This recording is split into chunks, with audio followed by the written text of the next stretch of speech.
Hi, ik ben Tom Lassing, beursbox.nl. Als je deze video interessant vindt, geef een duim en abonneer je op dit kanaal. Ik ga het hebben over Oekraïne en Rusland. Deze week wordt er ongelooflijk veel druk op Poetin uitgeoefend, want hij wordt donderdag in Istanbul verwacht. Daar zal Zelensky zijn, daar zal mogelijk ook Trump zijn.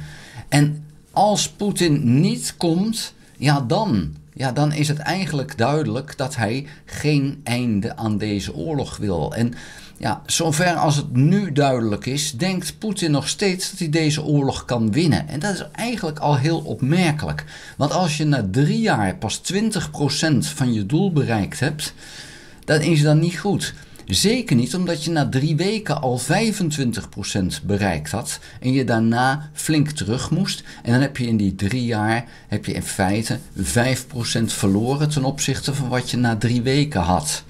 Dus dat is allemaal niet zo heel erg best. Je kan dat vergelijken met andere oorlogen, maar als je dat gaat doen, na 3 jaar je doel pas 20% bereikt hebben, dat is gewoon geen goede zaak. Het is een oorlog in het buitenland. Dat is wat anders als dat het is voor Oekraïne. Want Oekraïne vecht voor eigen voortbestaan. Voor Rusland is het slechts een veroveringsoorlog. Nou, als je dan na 3 jaar nog pas 20% veroverd hebt, dan doe je dat gewoon pertinent niet goed.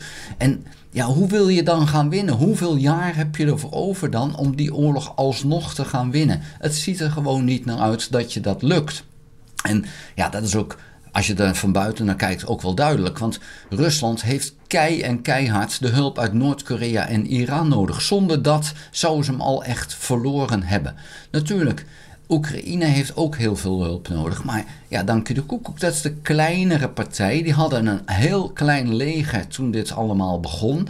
En dat is natuurlijk de kleinere economie. En Rusland was die wereldmacht, de nummer 2 van de wereld militair gezien, dachten ze zelf.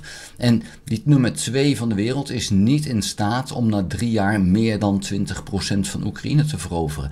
Die oorlog ga je dan niet meer winnen. Dan is de vraag, hoe ga je dan de zaak stoppen? Is het mogelijk dat je dan de oorlog bevriest? Nou, ik denk het niet, want daar gaat Oekraïne niet mee akkoord. Want Oekraïne weet dat ze nu die Russen het heel moeilijk maken. En met zo'n veroveringsoorlog is het zo dat op een gegeven moment de soldaten ook zoiets hebben van wat doe ik daar nog? We winnen niet, het is niet duidelijk. We hebben gezien in Vietnam dat het 10 jaar duurde voordat die Amerikanen zover waren om te zeggen van hier stoppen we mee, want we zijn alleen maar soldaten aan het brengen daar. En die komen allemaal getraumatiseerd terug. En wat hebben we eraan? Dus daar zijn ze mee gestopt. Afghanistan duurde 18 jaar voordat ze zover waren. Dus het kan nog even duren. Als we kijken naar Afghanistan voor de Russen, dat duurde zo'n 9 jaar voordat ze dachten van daar moeten we maar eens mee stoppen. En dus in die zin is het pas 3 jaar. Maar zoals het er nu uitziet, gaat Rusland uiteindelijk zeggen van dit is het ons niet meer waard. Als je die oorlog voortzet, dan ga je die dan als Rusland zijnde verliezen, omdat men op een gegeven moment niet meer voor die verovering het erover heeft om je dood of gewond te laten schieten. Dus dat is een kwestie van tijd. Dan moet alleen Oekraïne dat volhouden. Nou, ik denk dat Oekraïne dat volhoudt, net zoals Vietnam dat vol heeft gehouden. En voor Vietnam was het niet alleen maar de Amerikanen, daarvoor waren het de Fransen. Dus in die zin, het kan soms heel lang duren, maar dit gaat Oekraïne uiteindelijk gewoon winnen, omdat het over hun land gaat. Nou, hoe kom je daar dan uit? Dan moet je concessies gaan doen als Rusland zijnde. Concessies ten opzichte van wat je nu hebt. Een slimme zet zou zijn van ga onderhandelen en kijk dan tot waar je wel kan komen.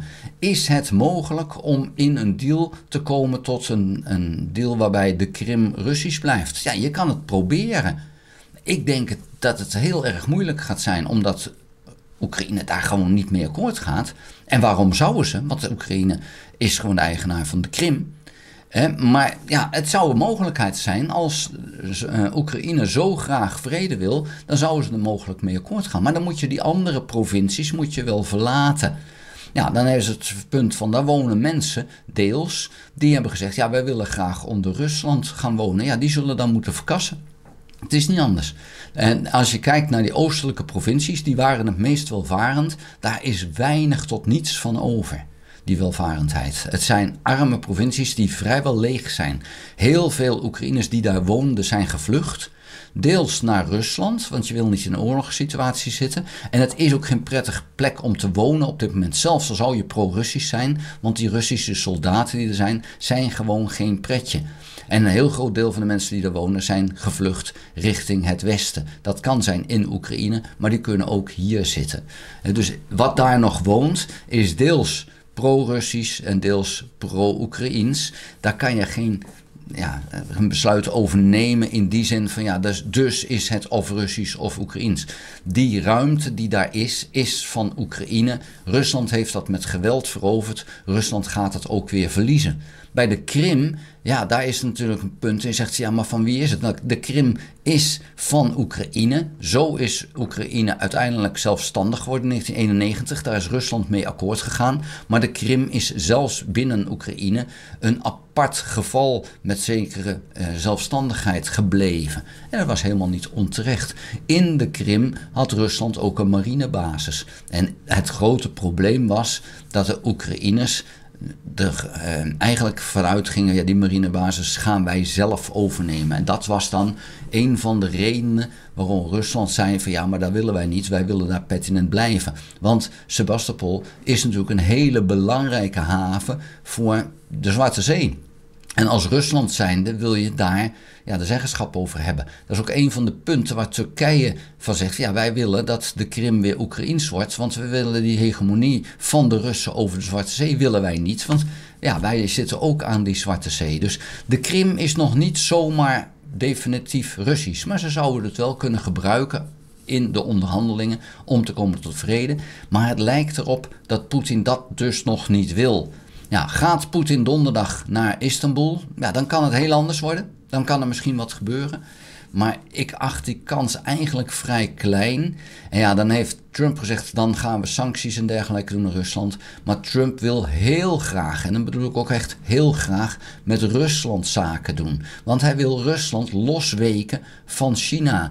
Dus wat Trump allemaal zegt van als je dit, als je dat, dan moet je met een korrel zout nemen. Want uiteindelijk wil hij heel graag met Rusland een deal hebben om het China veel moeilijker te maken. Dus ik vertrouw die Trump voor geen cent. Zeker niet als het gaat tussen Oekraïne en Rusland. Of die dan daadwerkelijk echt Oekraïne gaat helpen als Poetin duidelijk maakt dat hij die vrede helemaal niet wil. Ik moet het nog maar zien. Maar goed, dat gaan we allemaal afwachten. Het is gisteren op de beurs heel positief ontvangen dat er eigenlijk verschillende plekken zijn waar nu gesproken wordt. India, Pakistan wordt gesproken. Donderdag dan de top met Zelensky en Poetin, als die doorgaat. Dat was een positief begin van de week.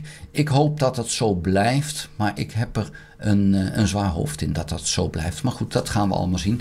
Vond je de video interessant? Geef een duim. Heb je nog geen abonnement? Abonneer je dan op dit videokanaal. Dat kan je doen door in te loggen in je YouTube-account en dan te klikken op abonneren. Druk ook op het belletje, dan krijg je een notificatie als ik een volgende video gemaakt heb. Ga ook naar de website www.beursbox.nl en schrijf daarin op de gratis nieuwsbrief. Dank voor het kijken. Houdoe!